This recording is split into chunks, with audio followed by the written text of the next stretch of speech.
The forest stretched endlessly, its canopy so thick that only specks of sunlight filtered through. The air was damp, carrying the earthy scent of moss and decaying leaves.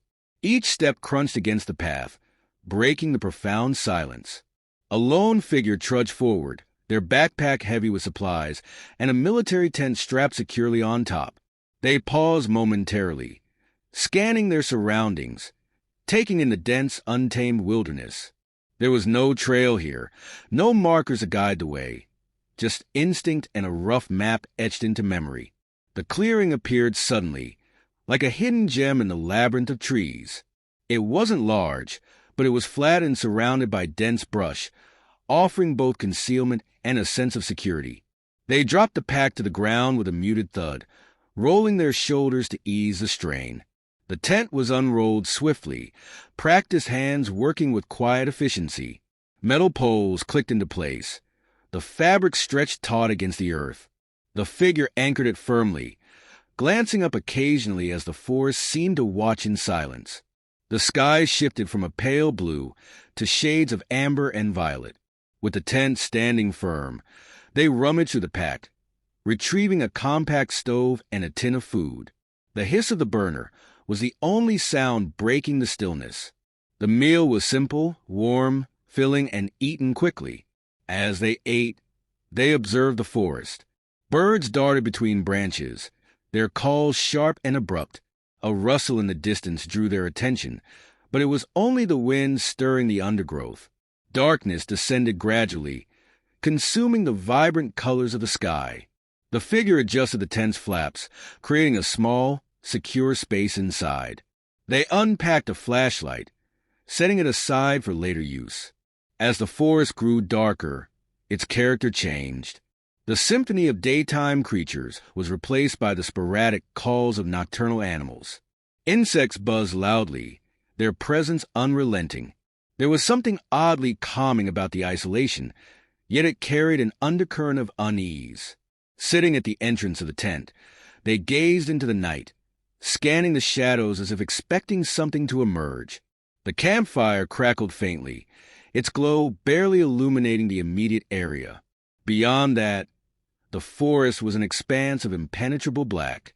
A faint sound caught their attention. It was distant at first, almost imperceptible. A low, steady rustling, as though something moved deliberately through the brush. They froze, ears straining to pinpoint its origin. The sound ceased, leaving only the hum of the forest. Minutes passed, stretching endlessly.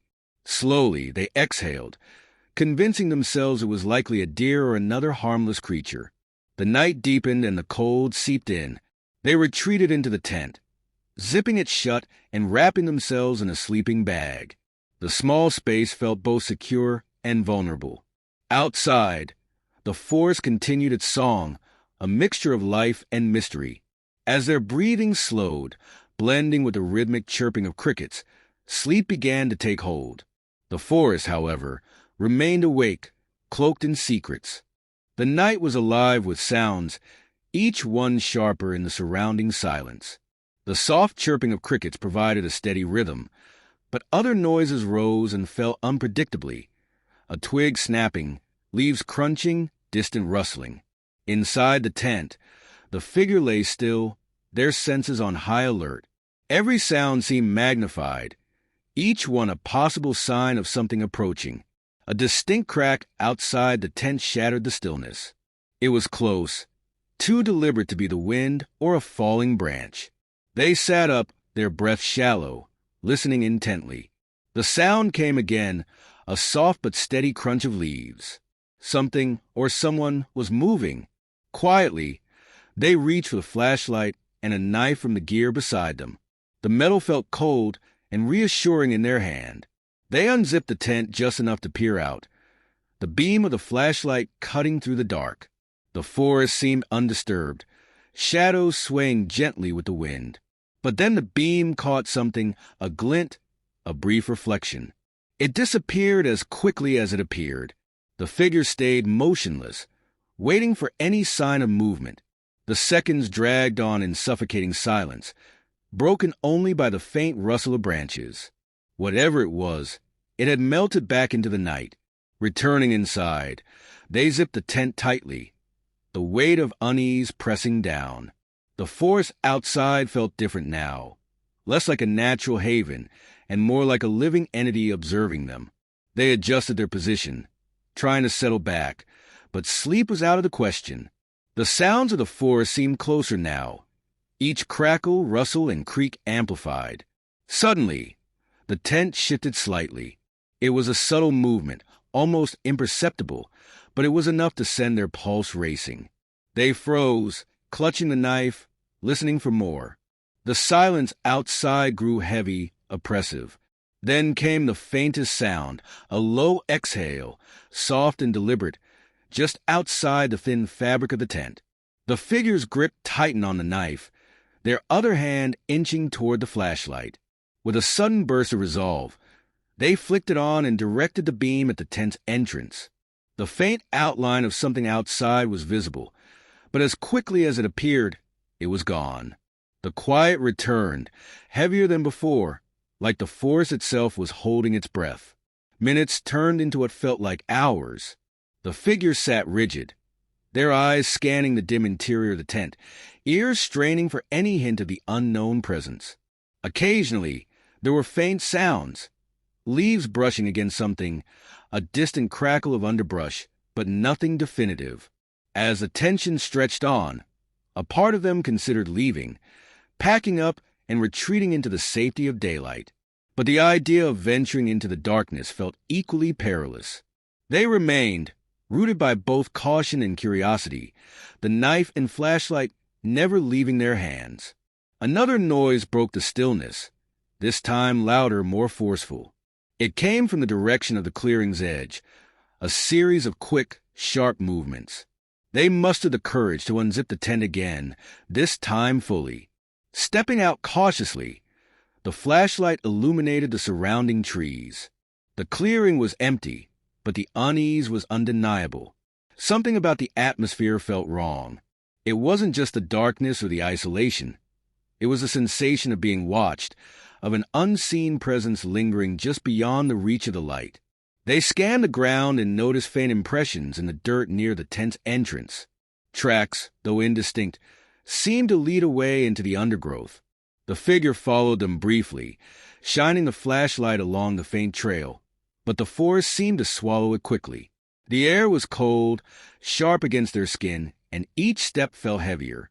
After several moments, they turned back, retreating to the relative safety of the tent. Inside, they secured the entrance and sat in silence, their hearts still racing.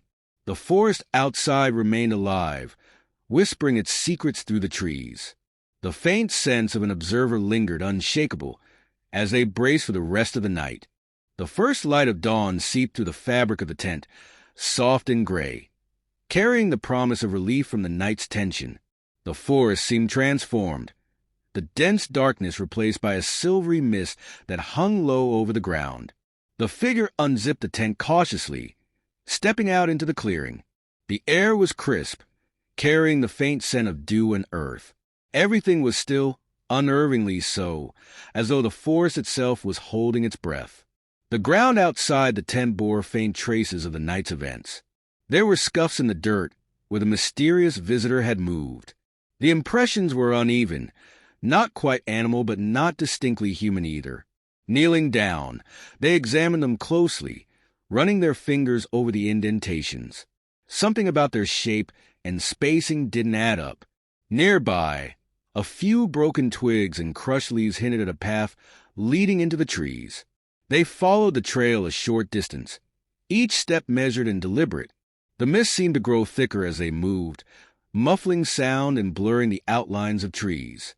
Just ahead, something caught their eye, an object partially buried in the dirt. It was a small, weathered tin, rusted around the edges but otherwise intact. Opening it revealed a folded piece of paper and a few trinkets, an old button, a tiny carved figurine, and what appeared to be a piece of charred fabric. The paper was damp but legible, covered in strange symbols and a few faint sketches. They traced the lines with their fingers, trying to decipher the meaning, but it was unlike anything they had seen before. The carvings and symbols seemed deliberate, almost ritualistic. Holding the tin, they glanced around, half expecting to see someone or something watching from the trees.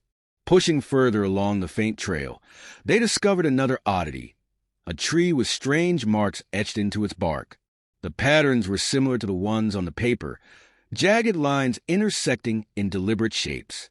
Some appeared to be fresh, as though carved recently, while others were weathered with age. The air here felt heavier, colder, as if the forest was warning them not to linger. The figure turned back toward the clearing, the feeling of being watched stronger now than it had been during the night. Every snap of a twig or rustle of leaves set their nerves on edge. The mist shifted with their movement, parting just enough to reveal the tent in the distance. Relief washed over them as they stepped back into the small, familiar space. They began packing up quickly, their actions brisk and methodical. The tent came down in minutes, the gear stowed neatly in the pack. As they worked, their mind raced, replaying the events of the night and the strange discoveries of the morning. The sense of the forest as a living, sentient entity lingered, its secrets both unsettling and magnetic. With the pack secured, they took one last look around the clearing. The morning light illuminated details they hadn't noticed before.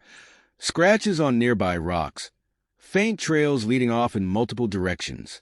It was clear this place wasn't as untouched as it first seemed. Something, or someone, had been here long before them and perhaps never left. As they stepped onto the path that would lead them out, the forest seemed to shift again. The mist thinned, revealing more of the trees and the rugged trail ahead. But behind them, the clearing seemed darker, as if retreating into its own shadowy existence. They paused for a moment, glancing back, the tin and paper tucked securely into their pack. A faint rustling sound reached their ears, distant but distinct. They didn't linger. The trail was uneven, the climb steep in places, but they pressed on, putting distance between themselves and the enigmatic clearing. The weight of the night's experiences hung heavy, each step forward feeling like an escape from something unknowable. Reaching a ridge, they paused to catch their breath. From this vantage point, the forest stretched endlessly, a sea of green shrouded in mist. The clearing was no longer visible, swallowed by the dense canopy. For a moment, they stood still, letting the quiet of the morning wash over them. As they turned and resumed their journey, the forest behind them seemed to exhale, its presence receding but not forgotten. The secrets of the night remained unanswered, lingering in the edges of memory. And somewhere, deep within the trees, the clearing waited, silent and eternal, holding its mysteries for the next visitor brave enough to enter.